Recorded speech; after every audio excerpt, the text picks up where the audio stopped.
আসসালামু আলাইকুম ওরহমতুল্লাহ। সুপ্রিয় দর্শক, আশা করি আল্লাহ রাব্বুল আলামিনের অশেষ মেহেরবানিতে ও দয়ায় আপনারা সবাই ভালো আছেন। আমি আজকে আপনাদের সামনে একটি সূরা ইখলাসের মাধ্যমে কিভাবে পড়ে হাজির করা যায় একটি নিয়ম বলে দেব। যে নিয়ম অনেক সহজ, খুব ছোট একটা ভিডিও হবে, একদম সহজে শিখতে পারবেন। অনেকে আমাকে বলছেন, ভাই সূরা ইখলাসের মাধ্যমে আমরা যেন পড়ে হাজির করতে পারি, এমন একটা নিয়ম বলে দেন। আজকে তাদের জন্য আজকের এই ভিডিওটা সম্পূর্ণ দেখলে ইনশাল্লাহ বুঝতে পারবেন। যদি ভালো লাগে চ্যানেলটি সাবস্ক্রাইব করে পাশে থাকবেন। যারা রুহানি শক্তির আংটি নেবেন অথবা আমল করেন নাই, তারা আংটি নিতে পারেন, আংটির মাধ্যমে পড়ে হাজির করতে পারেন। প্রত্যেকটা আমলে কিন্তু রুহানি শক্তি লাগে, কিছু কিছু আমলে লাগে না। এই ধরনের আমলও দিছি, কারণ অবশ্যই আপনার একটা না একটা রুহানি শক্তি থাকতে হবে।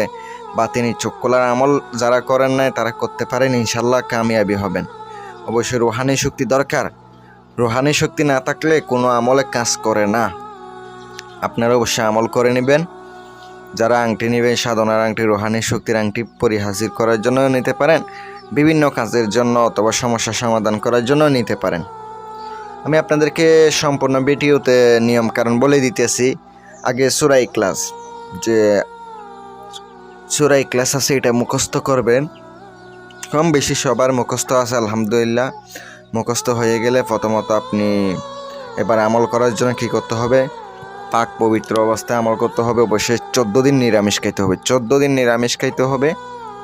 আর আমল শুরু করতে হবে 14 তারিখ থেকে, চাঁদের 14 তারিখ থেকে শুরু করতে পারেন। আর চাইলে আপনি চাঁদের 27 তারিখ 28 তারিখও শুরু করতে পারেন, কোনো সমস্যা না। প্রথমত পাক পবিত্র অবস্থায় আসন করে নেবেন, আসন করে বসবেন। আপনি রাতের বেলা, প্রত্যেকদিন রাতের বেলা আপনি রাত 2টা থেকে শুরু করবেন। আপনার রাত 2টা থেকে শুরু করলে এরপর থেকে যতক্ষণ সময় লাগে ততক্ষণ পর্যন্ত আপনাকে মাত্র 121 বার সূরা ইখলাস পাঠ করতে হবে। আর অবশ্যই বিসমিল্লাহ ছাড়া পাঠ করতে হবে, বিসমিল্লাহ পড়া যাবে না, বিসমিল্লাহ ছাড়া পাঠ করবেন। আপনি কন্টিনিউ 14 দিন করবেন, 14 দিনে অবশ্যই আপনার সামনে আসে হাজির হবে। আর দুরূদ শরীফ পাঠ করবেন 11 বার আগে পরে। 14 দিন করলে অবশ্যই 14 দিনে আপনার সামনে যখন হাজির হবে তার সাথে বন্ধুত্ব করতে পারবেন, যে কোনো সমস্যার সমাধান করতে পারবেন। কিন্তু অবৈধ কাজে ব্যবহার করা যাবে না, এটা অনেক পরীক্ষিত। যারা আমার কাছ থেকে দেশ কিংবা দেশের বাইরে থেকে কাজ করে নেবেন, চালান করে অথবা সাধনা করে নেবেন, আমার সাথে যোগাযোগ করবেন। আর অবশ্যই আপনারা আংটি নিতে পারেন, সবচেয়ে ভালো আংটি নেওয়া, আপনারা ইনশাল্লাহ নিতে পারেন। ভালো থাকবেন, সুস্থ থাকবেন, আমি সবার জন্য দোয়া করি। আসসালামু আলাইকুম ওরহমতুল্লাহ।